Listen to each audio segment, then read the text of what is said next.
All right, welcome. Welcome to the My Kingdom is Not of This World tape group.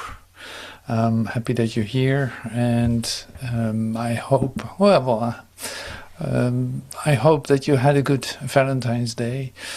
I hope it was just as passionate as mine.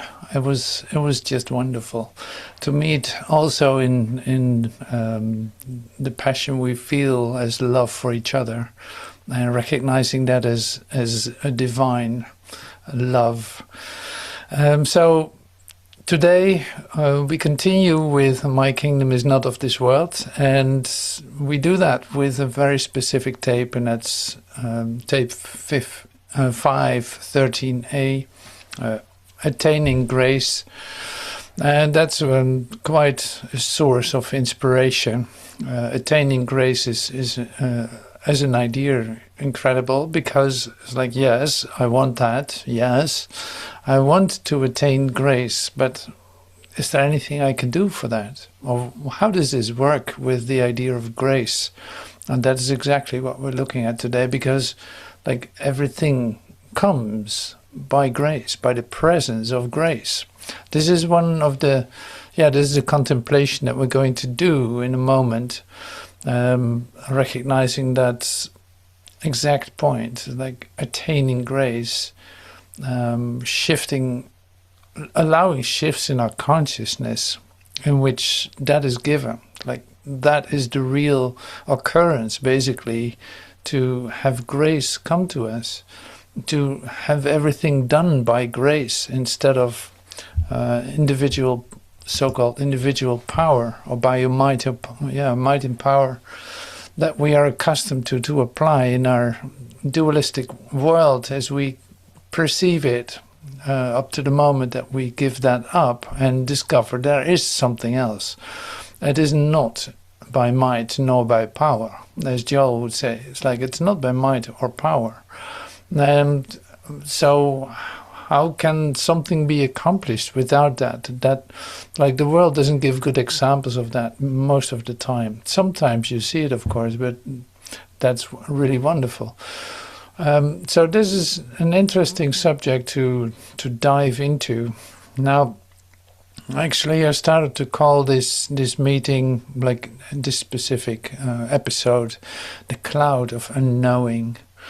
And what that exactly entails, we'll come back to that in a moment too, because the cloud of unknowing is accessible, and Joel has a very interesting way of expressing that, and yeah, I can't wait to tell you about that. But first, I want to do everything at the same time. Can you tell? It's like, yeah, okay, let's first meditate, because contemplate, because that is also really wonderful. This is a beautiful part of the talk that we're going to listen to, the very end of it. But this specific section, taking about 5 minutes or so, is an incredible contemplation to bring us exactly to the point where we don't know with our intellect, but at the same time can experience the light and love that is present. So Joel does that in his very own way, and so I'm going to share that with you right away, so we can start with coming from the place of stillness, peace, and recognition, opening up our consciousness for a different experience altogether.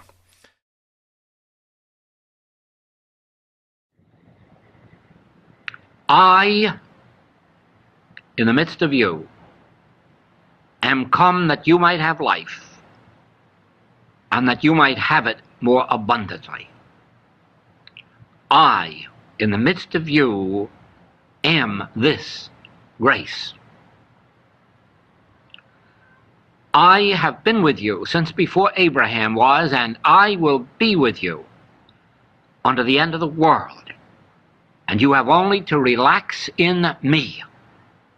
That I within yourself, which is the Christ self, the spiritual self, relax in that and you will be relaxing in grace.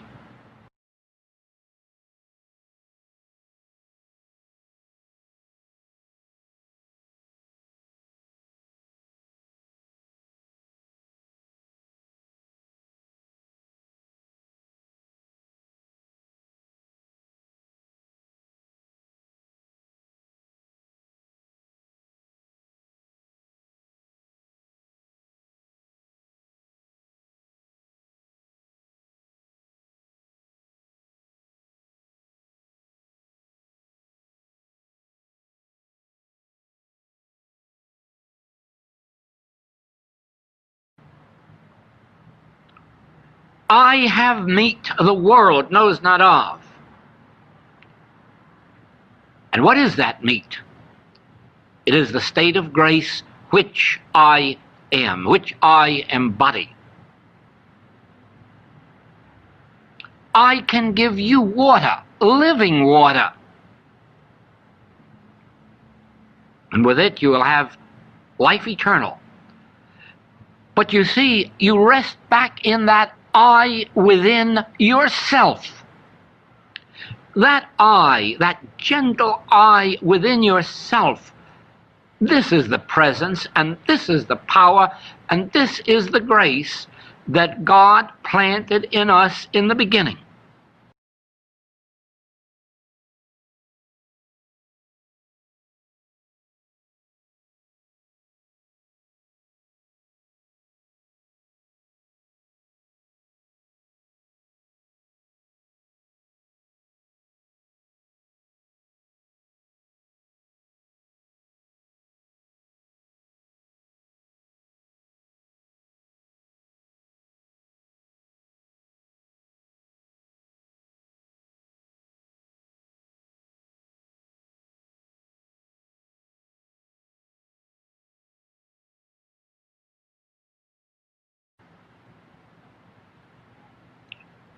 And as we rest in this I that I am, as we relax in this grace, never thinking of it as a power, and never seeking to use it, abiding in it. Abide in the Word. Live and move and have your being in the Word. Forget power. Forget external powers. Forget the power of sin and of false appetite and disease. Forget the power of man whose breath is in his nostrils. Forget the power of the mind and forget the power of the body, and abide in the Word.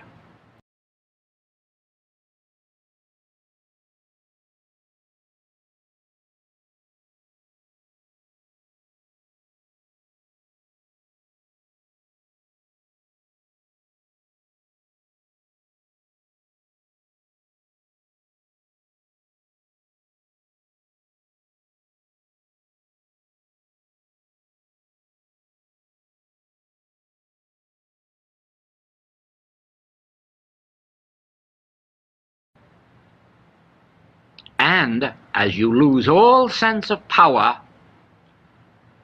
and attain the awareness of presence, presence instead of power, the presence of the I that I am, the presence of the meat and the wine and the water, the presence of divine grace, you will find that your mind will relinquish its fears of powers. And you know, all there is to heaven is a life devoid of fears. There is no other heaven. And there is no higher heaven than the consciousness of an individual who has risen above fear.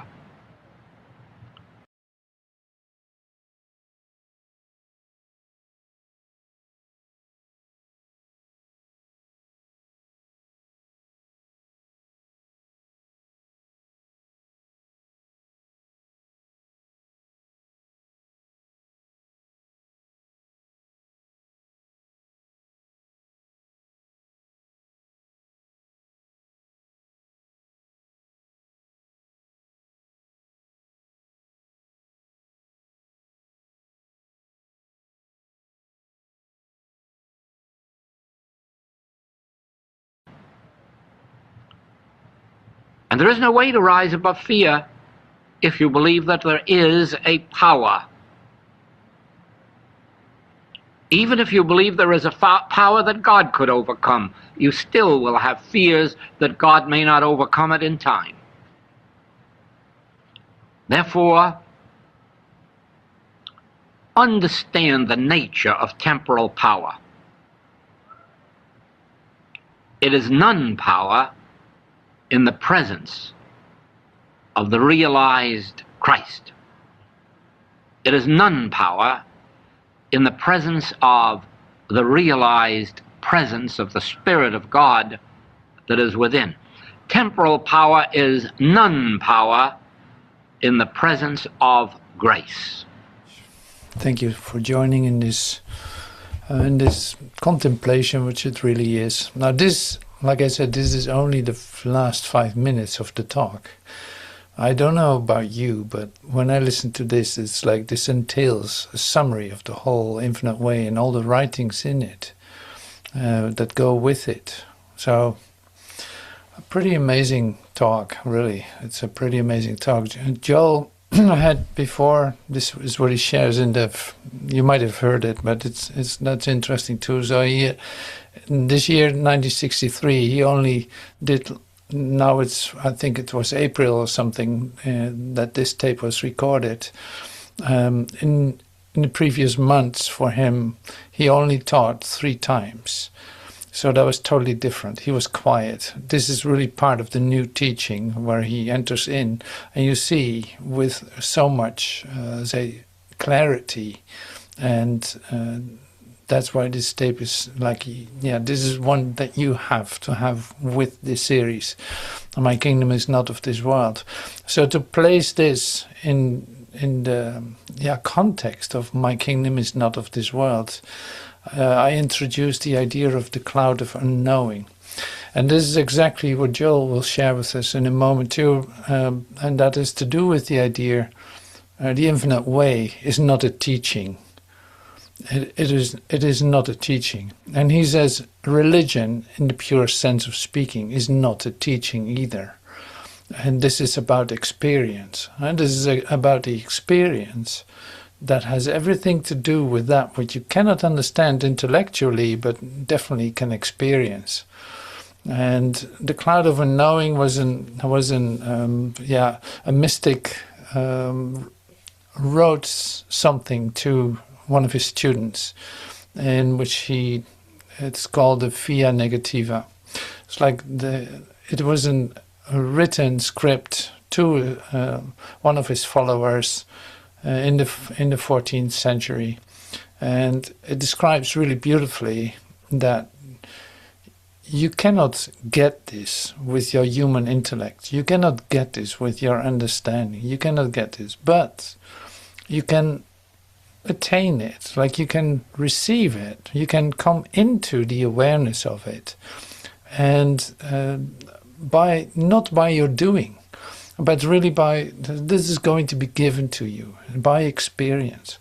Now what is helping you to receive that? And that is really like your longing for it. You want to experience heaven. You want to be free of fear, I could say too. It's like you want to be free, totally free of fear. You want to be open, vulnerable, innocent, and all this. Like this is what you recognize yourself to be. And the way to experience that fully is what Joel instructs us here in the contemplation that we just did. It's like giving up every hope of the idea that power, as we describe it in a human way, in a human context, if you are willing to put that down and not recognize it any longer as something that has the possibility of like literally making something or fixing something or adjusting something that is of lasting nature. No, you got to see this really well. You got to understand the nature of temporal power, is what Joel says. If you see the nature of temporal power, you see it's literally nothing. It has no power. That is not the idea. So there are some things that you recognize that you don't have to do any longer. So this is like, don't believe that the mind has the power to do this. Don't believe that your body has the power to do this. Don't believe that, on and on and on. Joel gives you the whole description in the contemplation that we did. All to recognize, like, to attain this grace is only by your longing for it. But this longing is pure in its essence. It is pure in the sense that it's literally a singular goal. This I want above all else. I want to experience grace above everything else. Everything else I leave for now. I leave that behind. I have a single desire for the Father. I have a single desire for the grace of God. I have a single desire for that. It is my purity of my longing. In that, it is given immediately. You just saw that. It's like, if I get to this point where I'm actually going to express this in the way that I experience it, I'm literally in the experience of grace. I lose all my fear. And this is good to know. Like, I'm describing something. I'm describing something here because I love this topic. I'm describing this as like, my kingdom is not of this world. Okay, we can understand that, even intellectually. Because, well, Jesus demonstrated that in every action that he performed here, which was basically a non-action most of the time. Don't get me wrong. It was a recognition of the totality of his being. Okay, that aside. Now here we are. My kingdom is not of this world. Now, in order for me to have something else coming to me, because if my kingdom is not of this world and I've put all my bets on this world, in all the ways that I do that, I invest in this world continuously. I hope my stocks in the market are doing all right. I want to do everything. Like, as a human being, you invest literally. Figuratively, you invest in this world, otherwise it wouldn't be there. But it's like, because you expect something from it. You have hope something will be given to you by doing so. Now here in Attaining Grace, we say like, no, switch that around. There's no hope of any attainment here. That what you're looking for in this place that you call this world will not give you exactly what you're looking for. Far from it. It will give you nothing. So that is that part. Now I'm going to take it a little bit further. So what then? If this isn't it, what then? What is there for me to experience? Now this is the part where it becomes very interesting in our spiritual development, because we say like, yeah, how about a moment in which you are touched by the Christ? Suddenly you feel that you're touched by the Christ. You can call it an holy instant or a sacred moment that you experience. Suddenly a glimpse of heaven dawns upon you. An opening, a realization, as Joel would say. So these are already two things that you can experience. Now there's more. And don't forget that when you, in your human experience of yourself, suddenly have an opening in your consciousness where light enters into your consciousness, that is in itself a life-changing experience. You literally will never be the same, even though it was a split second. I said it before, like with the idea of this is my beloved Son in whom I'm well pleased. I would say like, well, if you just received one drop of that well-pleasedness, you wouldn't know what to do with yourself. But for one thing, you would never ever have a doubt about the availability and the presence of grace, and that it's right there with you. that you can never lose it, and that it is everything that you want. That's another thing. So that all three things that I mentioned. Now there's more. What about? This is also very common in spiritual experiences. It's the idea of revelation. What is revelation? Revelation is this moment in which you suddenly experience a profound, deep experience of communication with God, where suddenly fear and doubt are completely out of the door, where you experience yourself in pure communication, and there was no effort on your part. Just you were revelation ready, you could receive it, and here you have it.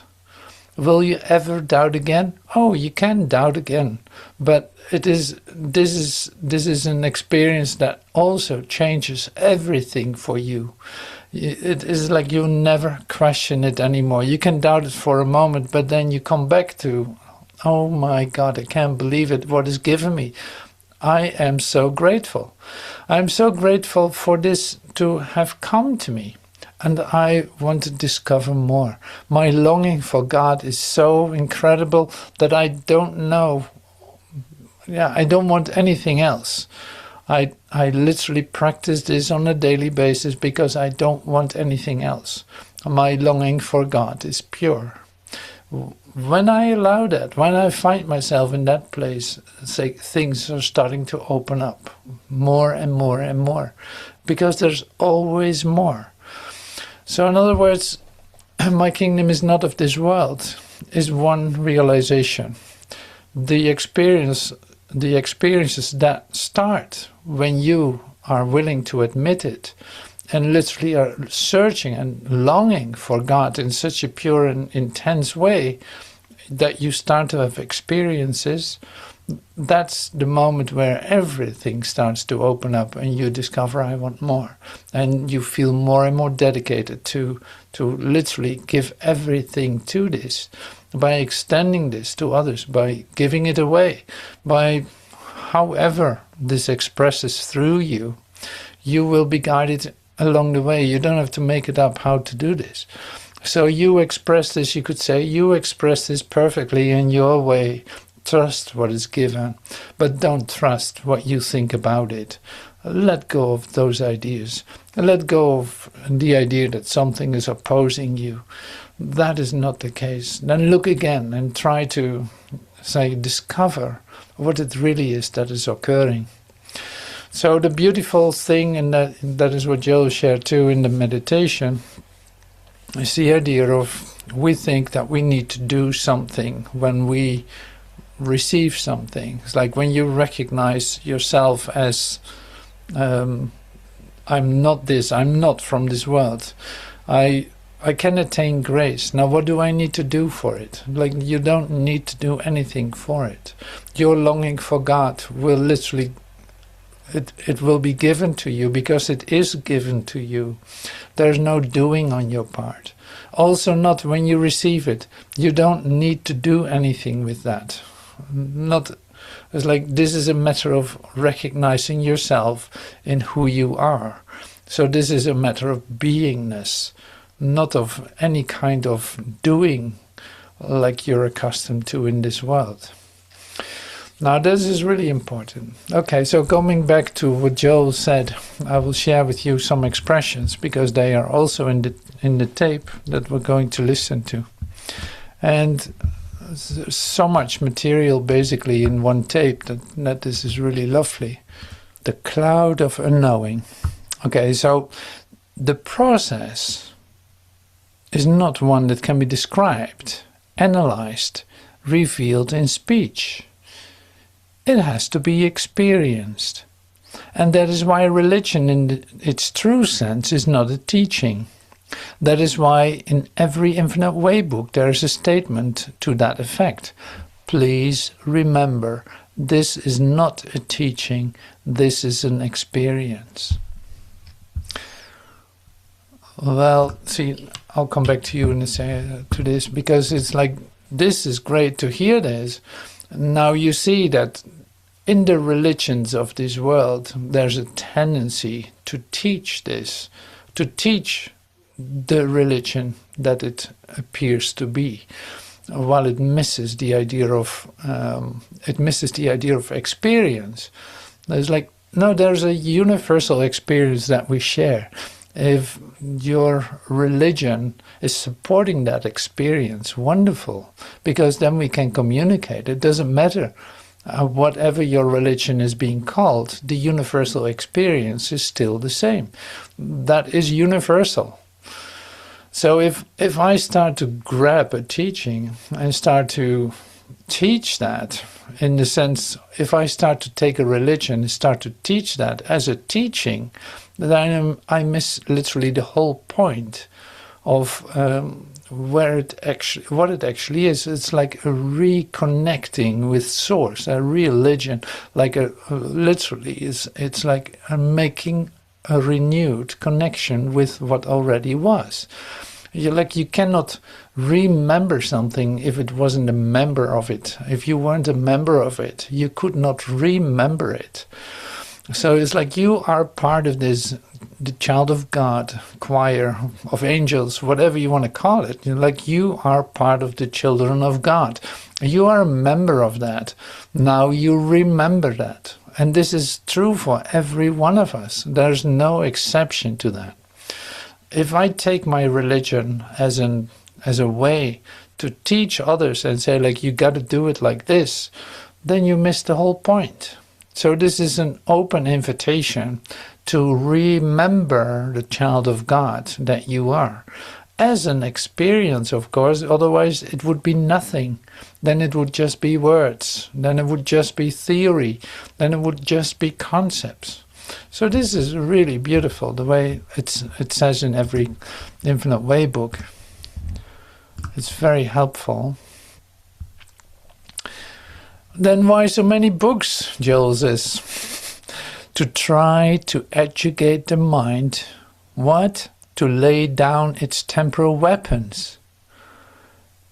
Trying to educate the mind, to lay down its temporal weapons, to try to bring us to the conviction that we can safely put away words and thoughts, as well as guns and ammunitions and rockets and who knows what, and relax in the spirit. What do you mean relax in the spirit? If I knew, the world would be doing it. This is so great. I love this, that Joel brings this cloud of unknowing in. What do you mean, relax in the spirit? What does that mean? And Joel says, if I knew, the world would be doing it. Now that's a very mystical expression. If I knew, the world would be doing it. So I love it. I do not know what I mean if I have to say it to you in words. There you go. I know what it is by experience, and I know when any student reaches that place where they experience the ability to relax and rely not on words, not on statements, not on truth, not on things, not on thoughts, but on that unknowingness, which has so well been described in the cloud as the cloud of unknowing, resting back in the spirit, which cannot be described. It truly is an experience rather than a teaching. Now this is really great because that hooks right in with the idea. It's like this cannot be understood. Otherwise you try to fix it in your limited frame of reference as a human being. And that's exactly where it doesn't fit. That's exactly why there's no love in the world. That's exactly why God is a meaningless concept in this world. And, that's really great. It should be like that. It shouldn't be different. Now here you are with your experience of spirit, of grace, with your experience of light and love, with that which literally shows you your connectedness with Source. What do you do with it? Can you explain it? No. Can you teach it? No. It's impossible. So the only thing that is left for you to do with that is experiencing it, staying with it, remembering it, and sharing it in that sense. Having somebody come over in your office or wherever, online, in your Zoom meeting, and say like, I can't explain what is going on here, but if you want what I have, you should hang around a little here. You should hang around because this is very contagious. I'm going to literally increase your longing for God, your longing for grace. How do I do that? By just feeling that myself, by showing you my passion for it, by literally providing this, because I cannot stop myself from doing so. Why? I can't explain, but I can invite you to join me in this cloud of unknowing. And this cloud of unknowing is universal experience of God. It is unexplainable. If I use words for it, that isn't it. If you try to define it, forget it. If you analyze it, you miss it completely. Now here we are. Are you experiencing something that cannot be described? Yes. Well, then you come back here. Then we meet again here. You know, this is what is meant by all this. It's like the cloud of unknowing. It is the most attractive thing in your mind, because you know it is there. You know you cannot describe it, but you long for it. Well, that's real mystical to talk like this, but I love it, and Joel does a great job in doing that too. It's like we can listen to the tape now, and we listen to the last half hour, and it ends with the meditation that we did a moment ago. So that's a full circle today. So welcome to the cloud of unknowing. Let yourself be tempted to literally allow this passion for God to completely come up, like shamelessly come up into your consciousness, and see what happens. I cannot tell you about it, but you can definitely experience it. And of course, no one can come ultimately to the realization of the true nature of their being until they do recognize that we are speaking of a universal something, a something that is to be found in the saint and in the sinner, in the white and in the black, in the oriental or the occidental, in the up or in the down, because until that conviction comes within us, it cannot even function for us. As long as there is a tiny sense remaining within us that we, by virtue of our religion or our teaching or our goodness or our virtue or some other factor, that we have this and not another, it cannot function even for us. It must be recognized as universal. Now, in our recognition of this, we are recognizing that this center that is within us all, which in the Orient could be called the Buddha or the Buddha mind, Buddhi, or in the Occident could be called our Christ self or our spiritual self. The recognition of this as universal being enables us in our sainthood or in our sinner state, in our health or in our diseased state, to relax. and resist the temptation to struggle and fight for the peace, the health, the freedom that we so much desire. And it is the experience of those who have remained on the path, those who have been able to resist the temptations to look back. It has been their experience that in that moment of complete relaxedness,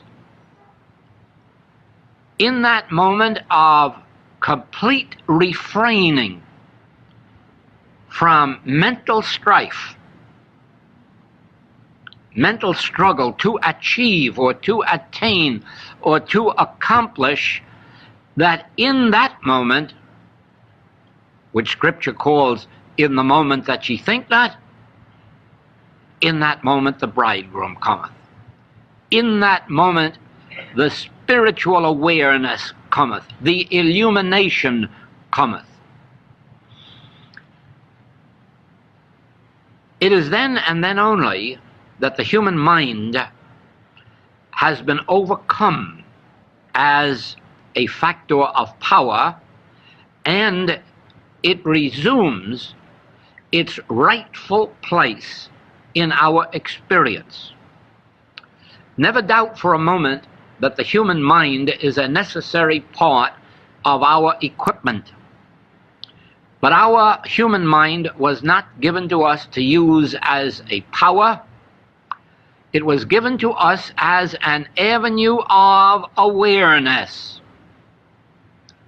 Through my mind, I can become aware of all that is.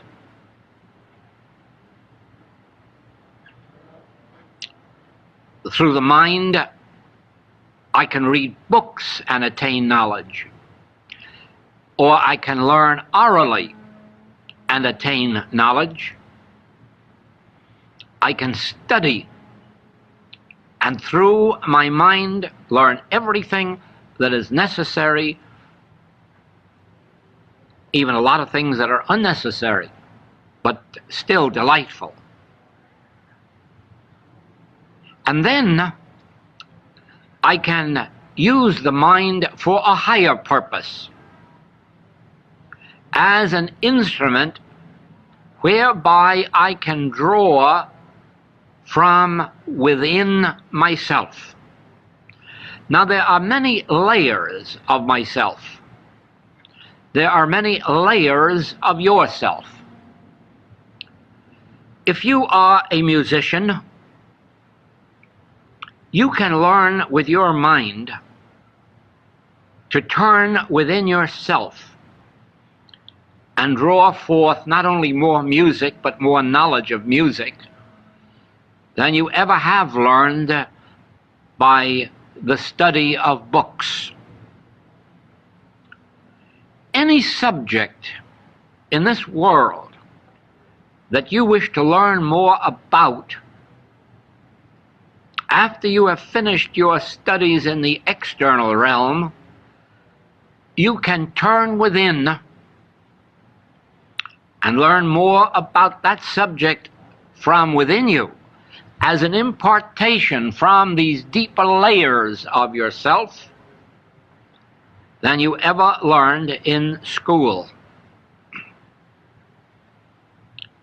And then you keep on going down further or within further to deeper and deeper levels until you reach that which is the origin of all of the levels, the absolute divine consciousness, that consciousness which we call God,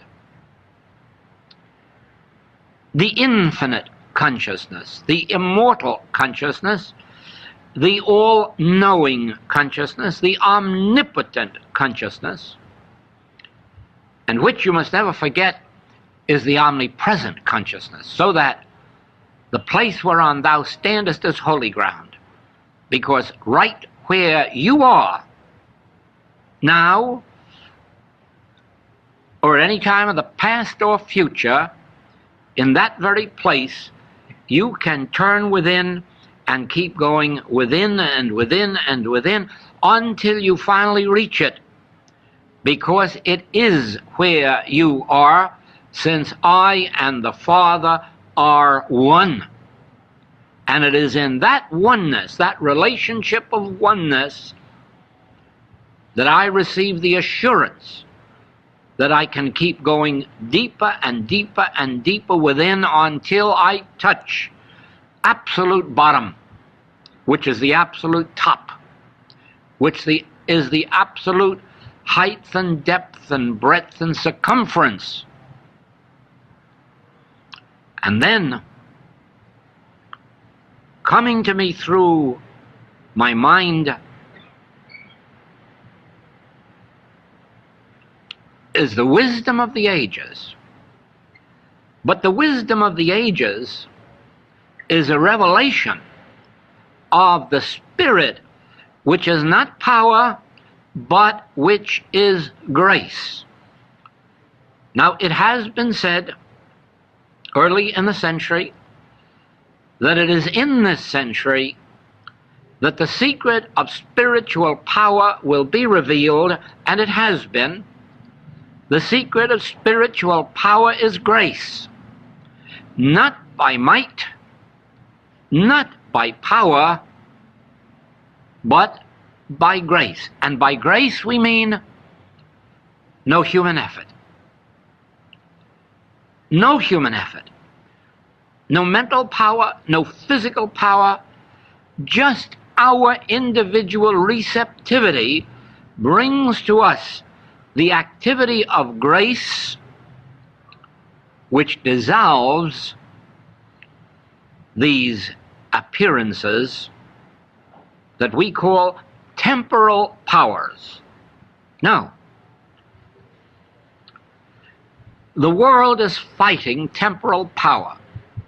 Whether the temporal power is a germ, or whether the temporal power is a bomb, or whether the temporal power is the powerful mind of a dictator, it is still temporal power.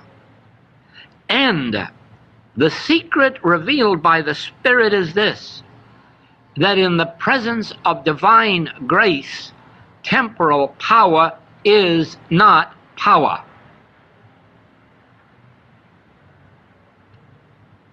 We hear too many metaphysicians say, oh, evil isn't power, error isn't power, disease isn't power, sin isn't power. And they really should not make such remarks, because they are stating only a half-truth. And a half-truth can be very dangerous. Temporal power is power in the temporal scene. And that is why no one has ever been able to stop wars. That is why no one has ever been able to stop the evils of this world, because in the absence of grace, temporal power acts on its own level. It is only when temporal power is brought into the presence of grace that temporal power is discovered to be no power.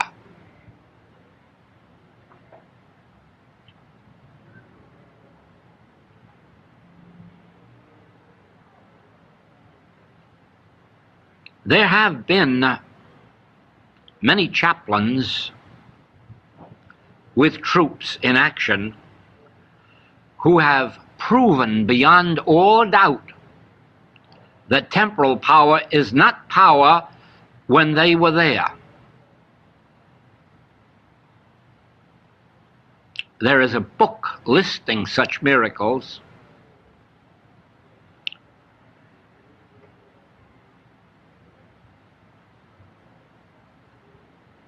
There are thousands of metaphysical healers of various movements and non-movements who have proven in their lifetime that sin and disease was not a power in their presence.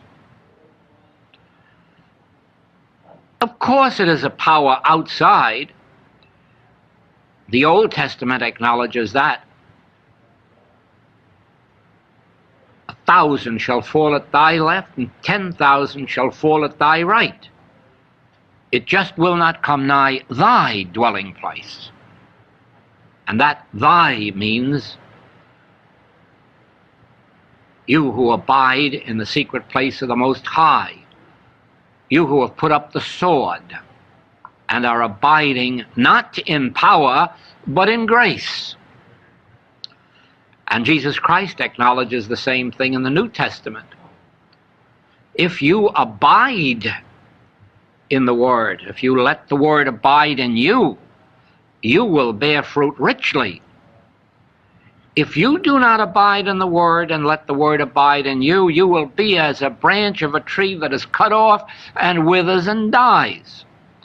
Therefore, do not say that temporal power is not power, but remember always that temporal power is not power in the presence of divine grace, and divine grace is the state of consciousness that has put up the sword,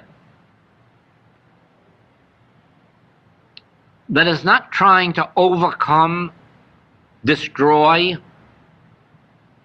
have victories. There you have it. The entire secret of harmonious existence, as far as we individually are concerned, is in the attaining of a consciousness of grace. It doesn't mean that you are going to save the members of your family, or your friends, or relatives, or countrymen, except in the degree of their acceptance of the consciousness of grace. But you must acknowledge always that this gift of grace is within each individual, awaiting their recognition. Whether or not they recognize and demonstrate it in this lifetime or the next or the one after is their individual affair. It depends on their individual spiritual growth or lack of it. You see, a great part of the world has come to have faith in some kind of a God, as if there were a God who, for some reason or other, sooner or later is going to come to our rescue and save our life, or save our country, or save our cause. And generation after generation passes and it never happens, because there is no such God. The attainment of this God consciousness, individually and collectively, is the God power, or power of grace. It is not something that is separate and apart from you, that looks down on you and in the end will have mercy upon you. It is not a power that you can pray to and ask favors of. It will not respond. Your harmony will never be greater than the degree of this consciousness that you attain. The consciousness attained by Buddha or by Christ Jesus was the measure of divine harmony, divine manhood they expressed. The measure attained by Moses, Elijah, Elisha, Isaiah, John, Paul, That is the measure of divine manhood that they attained and showed forth. Paul makes it very clear when he says, we have not fully attained. He doesn't say a word about sitting around and praying to God as a power to overcome your diseases or your sins. He speaks of the measure of our attainment of manhood that was in Christ Jesus, or which is spiritual sonship. Therefore, the more we work with some of these revealed principles, and the more we meditate to go deeper and deeper and deeper into our consciousness, the sooner we will arrive at a greater degree of grace consciousness, the state of consciousness that does not take up the sword because it does not recognize a power other than the Spirit of God that indwells us.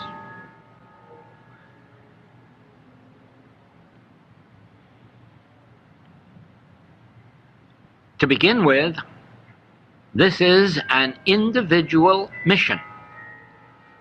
Each person must in and of themselves raise themselves to higher levels of spiritual consciousness until they have attained a state of divine grace in which the errors of the world automatically dissolve in your very presence.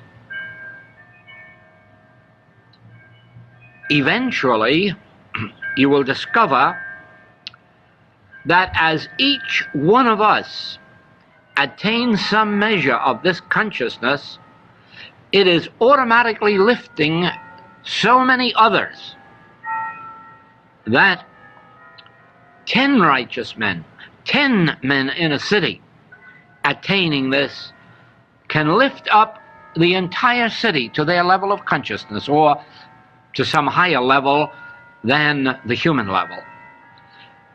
So that we are not waiting for 4 billion people on earth all to attain this consciousness. It will be sufficient if a few here and a few there in each part of the world are raised up into a state of grace, and thereby raise up those who come within reach of their consciousness.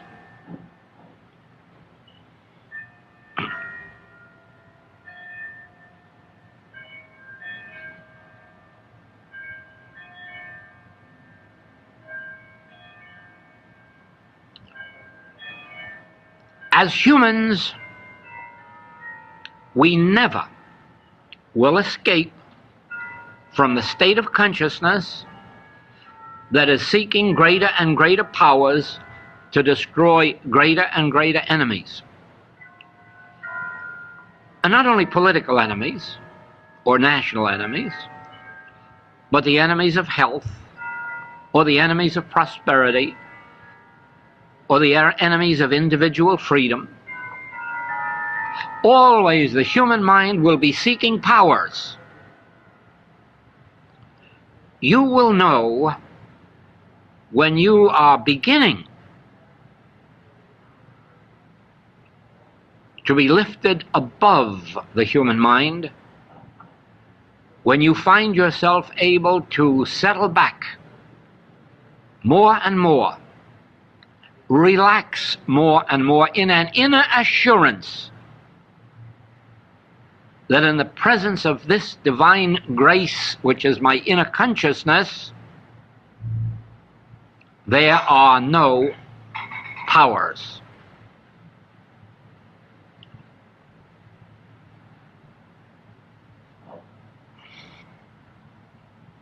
Think again, think.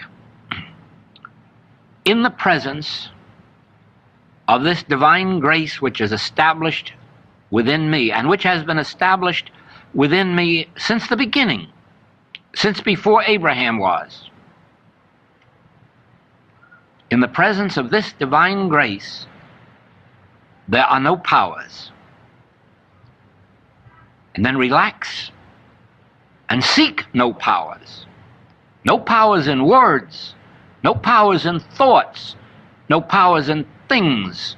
And learn with the Hebrew prophet not to fear the enemy,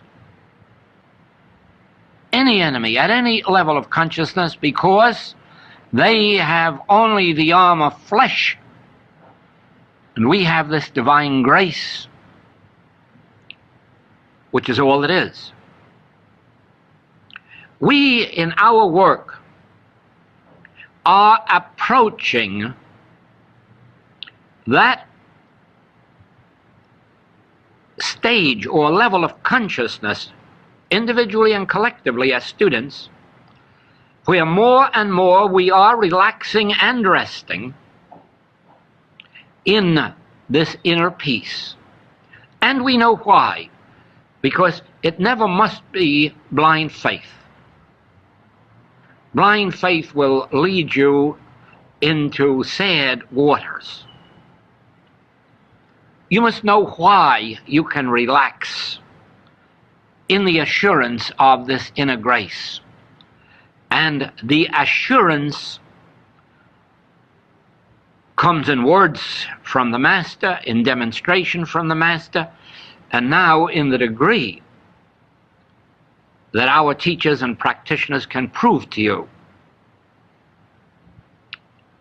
these words.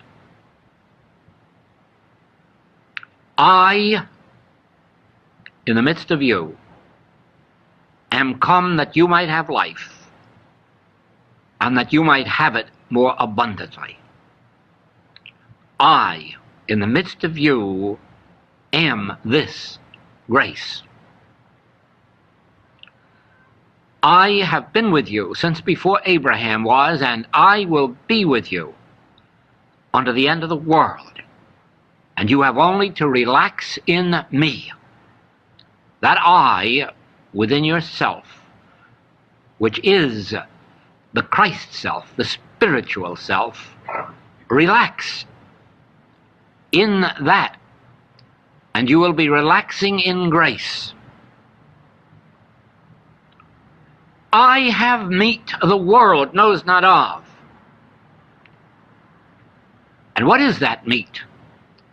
It is the state of grace which I am, which I embody. I can give you water, living water. And with it you will have life eternal. But you see, you rest back in that I within yourself. That I, that gentle I within yourself, this is the presence, and this is the power, and this is the grace that God planted in us in the beginning. And as we rest in this I that I am, as we relax in this grace, never thinking of it as a power, never seeking to use it, abiding in it. Abide in the Word. Live and move and have your being in the Word. Forget power. Forget external powers.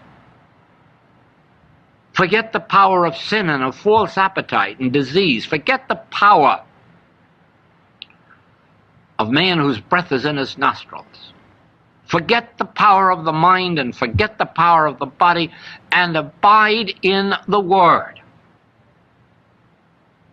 And as you lose all sense of power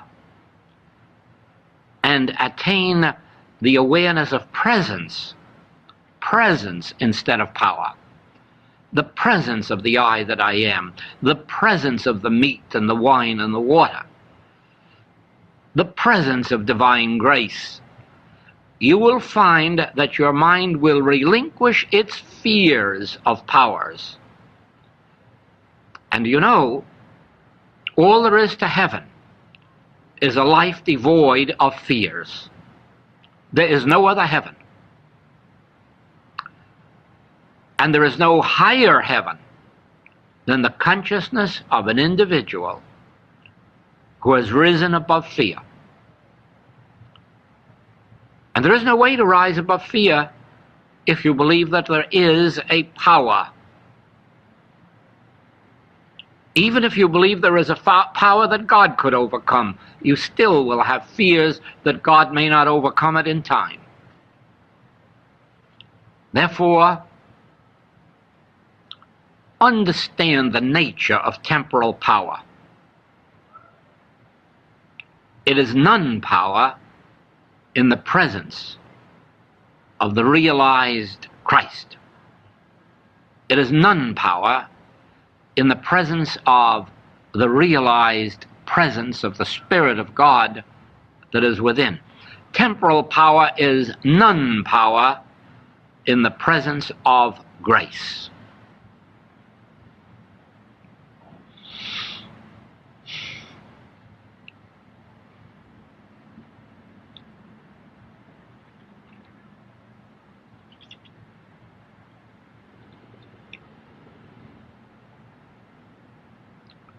And so this first tape of 1963 goes forth with the message,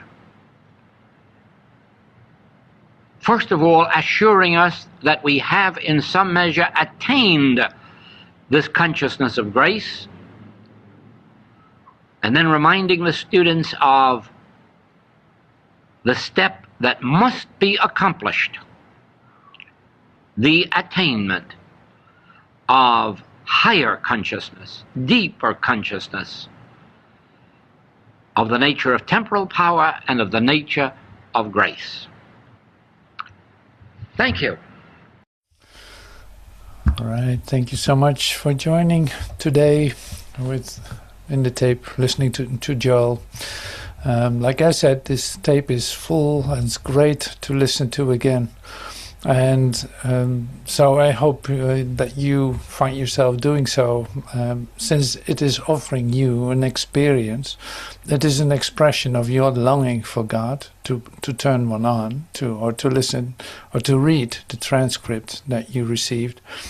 So this is really great. Like this tape in itself is we could spend time with that easily in order to study, to discover more, because it's all in there. That's what I love about this tape. All right, well, thank you so much for joining today, and I hope to see you next week in My Kingdom is Not of This World. And we continue the discovery, and we let the fire of longing for God increase to like an incredible fire within us. So I hope to see you fearless in the kingdom. I hope that you have beautiful experiences of grace and are like really going into the discovery of it. I'll come right with you. So thank you so much for your part in it and your presence here. I hope to see you next week. Thank you so much. Bye for now.